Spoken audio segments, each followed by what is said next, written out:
የዛሬ ቪዲዮአችን ምንም ኢንትሮ የለውም። ዘው ብለን ነው የምንገባው። ዳይ ወደ ቪዲዮ ማርያምን ባራቀል እግዚአብሔር ወላ እኔ ሳልሰማው ቤተሰብ ጋር የደረሰው ለወራ ያለ እኔ ጋር ሳይደርስ ቤተሰብ ጋር የደረሰው አለ እና how come እንደዚህ አንተ ታረጋለህ እንደዚህ አይነት ሰው ነው እንዴ ምናምን ሁላ ተብያቃለሁ። ከቤት የ10 ሚሊዮን ራሱ ማለት ጀምሮ አላውቀውም። የ10 ሚሊዮን ማለት 10 ሚሊዮን እኮ ጥሩ ኮሬ እኮ ነው መጥፎ አይደለም። አንድ ብር 10 ሚሊዮን ብር ተከፈለው ተብሎ እየተወራ ነበረ። የቢራ ማስታወቂያ አልሰራም ፊቱን ካሳየ በኋላ ኖ ፊቱን ያሳየው የቢራው ማስታወቂያ ላይ ነው። ከዛ ነው የተከፈለው። ግን 10 ሚሊዮን ብር አልተከፈለኝም ነው የሚለው።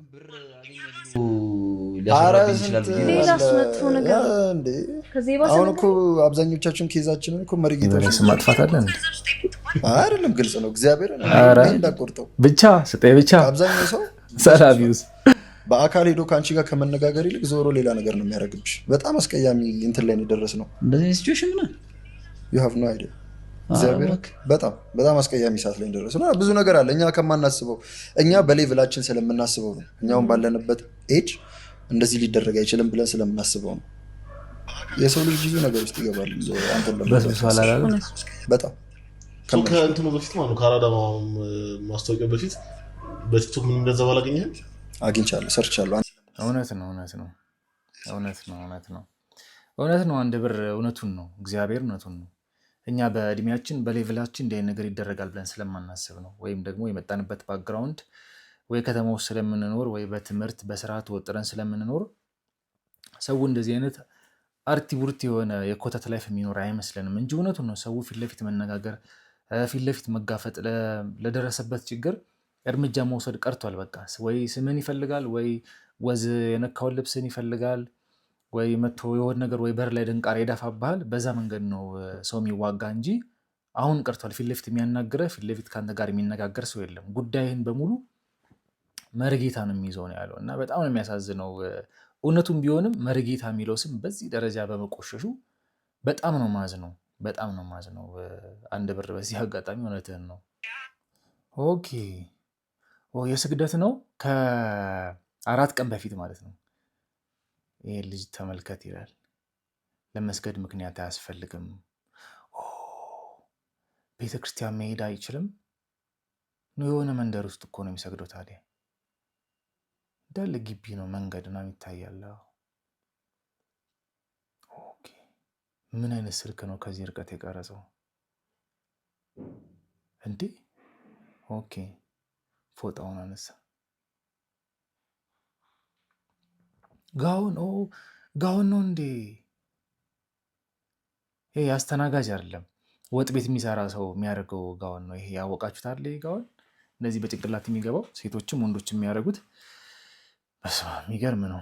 እኛ እዚህ ላለመስገድ ስንት ሰበብ እንደረደራለን። እንደዚህ አይነቱ ደግሞ ስራውን አቋርጦ ባለችው ረፍት ወጥቶ በቃ ጥግ ላይ ሄዶ ስግደቱን ይሰግዳል። በነገራችን ላይ እግዚአብሔር እንደዚህ በማይመች ሁኔታ ውስጥ ሆኖ እግዚአብሔርን የሚፈልገውን ሰው ነው የሚፈልገው።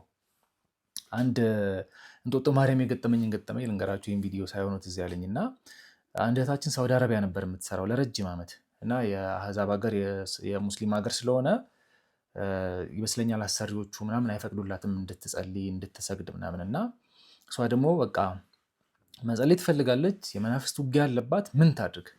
መጨረሻ ላይ ነገሮች ሲብሱባት ሽንት ቤት ውስጥ ተደብቃ ትጸልይ ነበረ። ያው ሽንት ቤት ውስጥ አይጸለይም ብዙ ማለት ለእግዚአብሔር ክብር የሚመጥን ቦታ አይደለም። ግን ምን ታድርግ ከአቅሟ በላይ ነበረ የሆነባትና በማይመች ሁኔታ ውስጥ ሆና እግዚአብሔርን ስትፈልገው ስትለምነው በጣም ብዙ ተአምር አድርጎላት ጠላቷን ከእግሯ በታች ጥሎላት እንጦጦ ማርያም ቀሲስ ወልደ ማርያም በሚያገለግሉበት ሰዓት እዛ መታ የታሰረው የተያዘው መንፈስ የተሸኘላት ልጅ አስታውሳለሁ። እና በእውነት ወንድማችን ሁላችንም እንደዚህ ወንድማችን ያድርገን።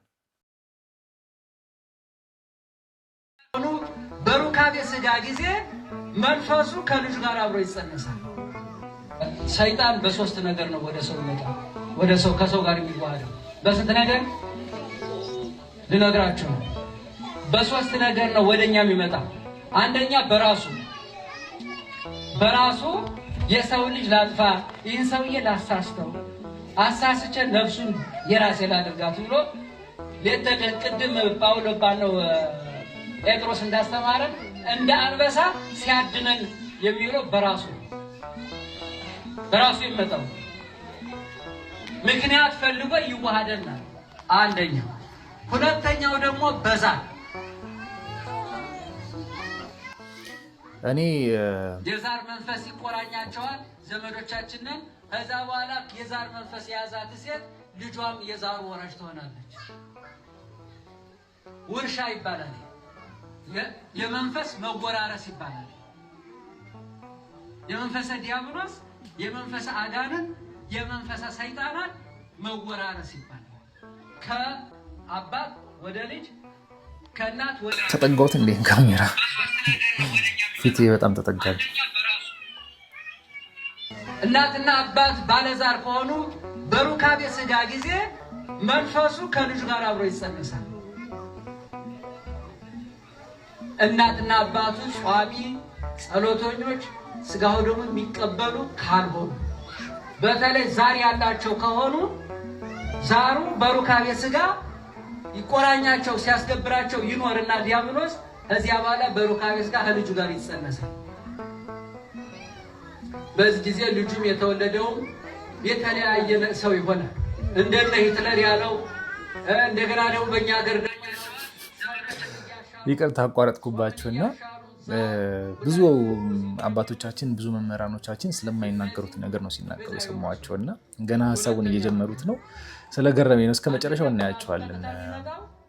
ስለ ዛር፣ ስለ መናፍስት፣ ስለሚቆራኙን ከማፀን ጀምሮ ስለሚወለዱት እያስተማሩ ነው ያሉት እና ይህን አስተምሮ በብዛት እነ መምህር ግርማ ወንድሙ፣ እነ ቀሲስ ሄኖክ ማርያም፣ እነ መምህር ተስፋዬ ናቸው ያስተምሩ የምንሰማቸው። እንደዚህም ለምን ታስተምራላችሁ ተብሎ የሚነቀፉት እነሱ ናቸው እና ከሌላ አንድ አባት ከሌላ አንድ ካህን በመስማቴ በጣም ስለገረመኝ ነው። እገሌን አሳብድልኝ፣ እገሌን እድሉን እንጠፍልኝ እንዲህ የዛር ወላጅ ይሆናል።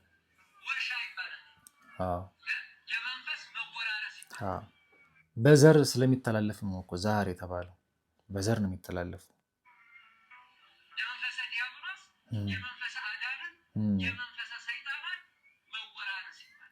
ትክክል።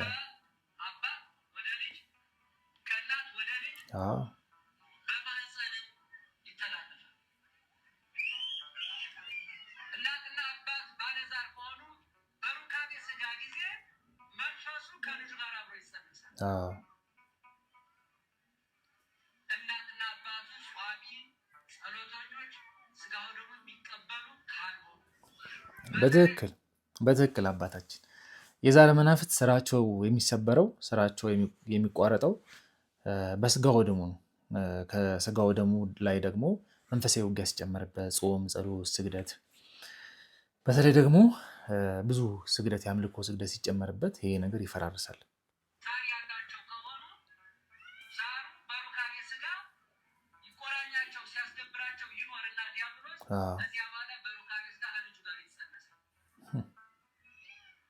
በዚህ ጊዜ ልጁም የተወለደው የተለያየ ሰው ይሆናል። እንደነ ሂትለር ያለው እንደገና ደግሞ በእኛ ሀገር ደግሞ ያው ሰንበትን እያሻሩ ጾምን እያሻሩ ዛር ብላኝ ሲሉ የሚውሉት እነዚህ የሚሉታል የሚያጓሩትን ነው እንግዲህ የሚሉት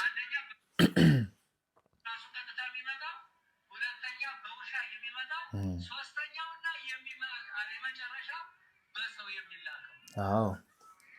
ሶስተኛው በሰው የሚላከው ማለት መተት ማለት ነው። መተት ተከፍሎት የሚገባው ማለት ነው። ተከፍሎት በጠንቋይ ወይ በደብተራ የሚላከው መንፈስ ነው። ስለ ሶስተኛውን ስለሱ ነው እያወሩ ያሉት። አንዱ ሰው ይሄድና ወደ አሁን እዚህ መጣፈታል ወደ ጠንቋይ ወደ አስማተኛ ይሄድና እገሌን እንዲህ አለ እገሌን አሳብድልኝ፣ እገሌን እድሉን እንጠፍልኝ፣ እንዲህ አድርግልኝ ብሎ ወደ ጠንቋዩ ይሄዳል። በዚህ ጊዜ ጠንቋዩ ደግሞ ሰይጣኑ ደግሞ ለጠንቋዩ ይላላከዋል፣ ጉዳዩን ያስፈጽምለታል። በዚህ በሶስቱ ነው ሰዎችን የሚያቸልል። አባታችንን ቃልዮት ያሰማልን። በእውነት በየአውደ ምሕረቱ ስላሉብን ፈተናዎች እንደዚህ አይነት ጥቃቶች ከየት እንደሚመጡ በደንብ በስፋት ብንማር ዛሬ ላለንበት ለዚህ ለመንፈሳዊ ዝለታችን ወይም ደግሞ ወጣ ገባ ለሚያደርገን ሰንበት ቤተክርስቲያን ቀሪውን ያሉትን ሳምንታት ደግሞ በመንዘላዘል የሚያሳልፈን እንድናሳልፍ የሚያደርገን መናፍስቶች እንድንዋጋ ይረዳን ነበርና እግዚአብሔር ይስጣቸው አባታችን። በጣም ደስ ብሎኛል። ያልጠበቅኩትን ነገር ነው የተናገሩት እኛ አባት። ሰማይ ጠቀስ በሆኑ ህንፃ ስሮች ውስጥ ቤዝመንት ውስጥ የተቀመጡ 5-6 መኪኖች ቁጥር የሌላቸው ህንፃዎች ስር አንድ ፓራላይዝድ የሆነ የተገበረ ለጥልቁ የተሰጠ አንድ የበኩር ልጅ አለ። ግፋ ሲል አንገቱ ታርዶ ወንዝ ዳር የሚጣል ማለት የሰው ልጆች ፈተና ነው። የሰው ልጆች የሚጎደው ተጠልፎ የሚጥለው የኔ ባላቸው 1 2 3 የልብ ጓደኛ ባላቸው ነው። አማኑኤል በአእምሮ ህሙማን የተጣሉ በእስር ቤት ለዕድሜ ልክ ፍርድ ተላልፎ የተሰጡ በሐሰት በሆስፒታል የሚማቅቁ በየጸበሉ ኮዳና ሃይላንድ ይዘው ጸበል እየጠጡ ምንስ ሲበጠብጡ የሚውሉ በቤተሰብ 1-2 ሲያልፍም እናት አባት ዝቅ ሲልም እህት ወንድም በተባሉት የተሰራ 95% ሴራ ነው። ጥናቱ የሚያሳየው ይሄን ነው። ስለዚህ እላችኋለሁ 50 ጓደኛ መያዝ 50 ነው ችግር። እኔ ሰው የለኝም አትበል። ክርስቶስን ከያዝከው ያን የመከራ ጊዜ አሳልፎ በታትኖ ከችግር ከህመም ፈውሶ ያሻል እሱ ነውና ክርስቶስን አጥብቅ ያዝ። ኮፒ ሊንክ ሼር አድርግ። እውነቱን ነው። መፍትሄው ክርስቶስን መያዝ ነው። ግን ከዛ በፊት ስለተናገራችሁ ነገሮች ልንገራችሁ። የመምህር ተስፋዬ አበራ ገጠሜ ላይ እንደዚህ ለሀብት ብላ አንድ ሴትዮ ነች። አንድ በጣም የበቃ ትልቅ ደረጃ የደረሰ በእነዚህ በተንኮል አጋንንት በመጎተት ትልቅ ደረጃ የደረሰ ደብተራ ነው እና በቃ ሀብታም መሆን እፈልጋለሁ፣ እንደዚህ አይነት ነገሮች እንዲሳኩልኝ እፈልጋለሁ ስትለው የመጀመሪያ ልጅሽን መሰዋት አለብሽ ይላታል። እና አይ ልጄን የወለድኩት ያሳደግኩት ምናምን እናትነቱ ምናምን ስላለ በቃ አይሆንም ምናምን ትለዋለች። እና በኋላ ላይ እንደ መፍትሄ ምን ብላ ያመጣሉ? ሴትዮዋ ነች ይህን መፍትሄ ያመጣችሁ። ቀጣይ ላርግዝና ሞልደውን ልጅ ብንጠቀምበት ትለዋለች። ከዛ ታረግዝና በዛ ሀሳብ ይስማሙና ያቺ ሴት ታረግዛለች። ካረገዘች በኋላ ያን ልጅ ነበረ ለመንፈሱ የተሰዋው ኦር የተገበረው እና ያ ልጅ ከማፀን ጀምሮ ሲወለድ ፓራላይዝድ ሆኖ የፊቱ ቅርጽ የሚያስፈራ ሰውነቱ በጣም ከባድ ነገር ነበር የሆነው እና የዛ ቤት ንብረትና ምንድነው ያ ልጅ ከተወለደ በኋላ ሀብት መጣላቸው። በጣም ሀብታም ሆኑ። ያ ሀብትና ንብረት እንዲቆይላቸው ያ ሕፃን ልጅ መኖር ነበረበት። እንደዛ አካሉ በጣም የሚያስፈራ ዲፎርምድ የሆነ ልጅ ተወልዶ ልጁ የሕክምና እርዳታም እንዲያገኝ ያላደረጉትም ያው ለመንፈስ የተገበረ ልጅ ስለሆነ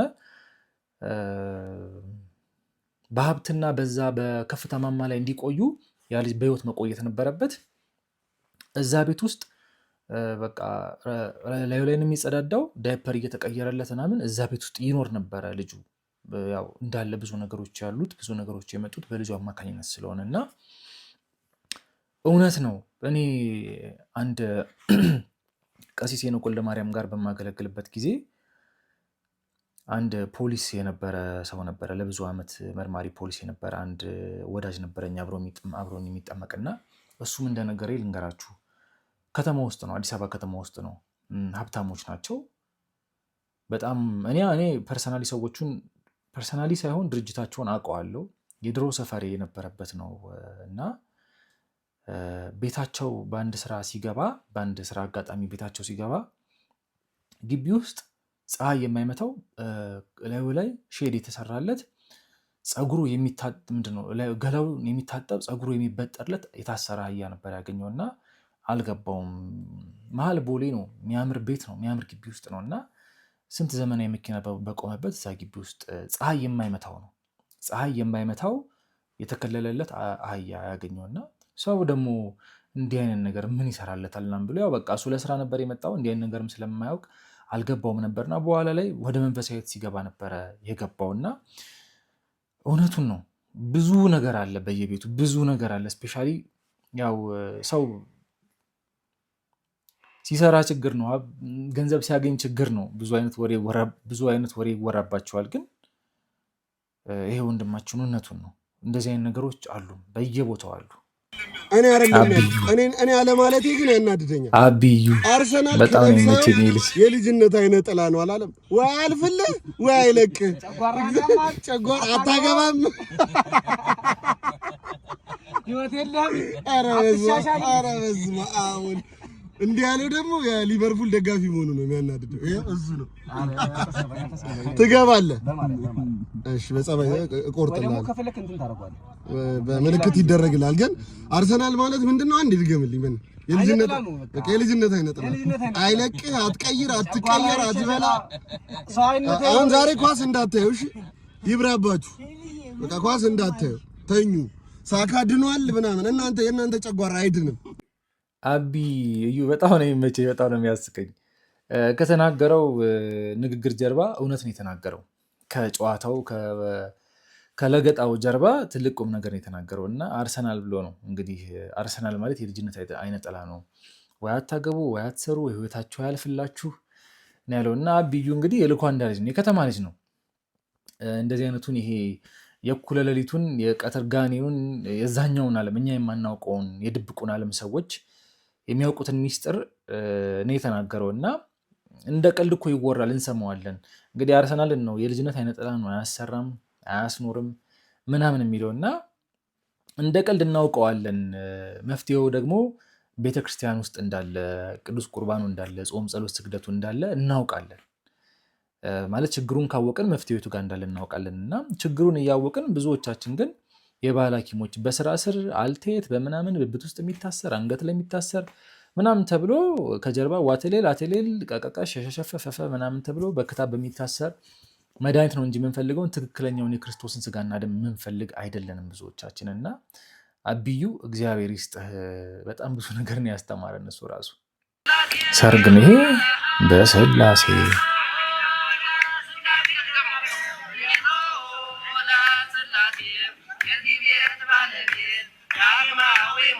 እንዴ ካህን ያገባው እኮ ልብሰ ተክህኖ የሚለብሱ ሴቶች ካህናት ሲያገቡ ነው፣ በድንግልና ሲያገቡ ነው። እየጨፈሩ ነው ፊት ለፊት እኮ ካህናቱ ፊት ለፊት ስጋው ደሙን ተቀብለው ነው የመጡት በዚህ ሰዓት። በስላሴ ስም ዳግማዊ ሙሴ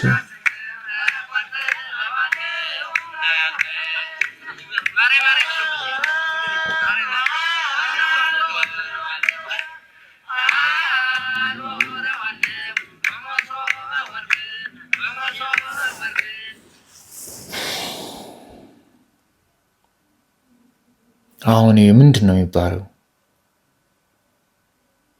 አይ እኔ ምንም ማለት አልችልም፣ ምንም ማለት አልችልም። እንዳንድ ምዕመን በጣም ነው የሚያሳዝነው፣ በጣም ነው አንገት የሚያስደፋው። ያው ማን እንደሚያስጨፍራቸው ግልጽ ነው። ኧረ በስላሴ ስም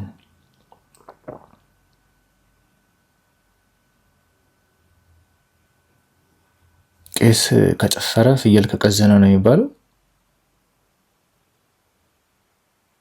ከባድ ነው ይሄ፣ ዋጋ የለውም። ኧረ ካህናት አባቶቻችን በስመ አብ፣ ራሳችሁን ጠብቁ እባካችሁ፣ ልጆቻችሁን ተቆጡ እባካችሁ።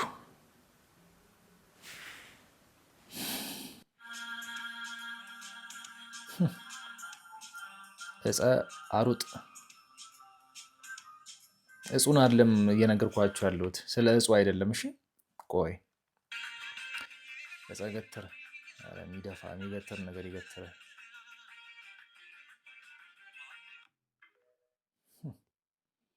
ምን አያችሁ?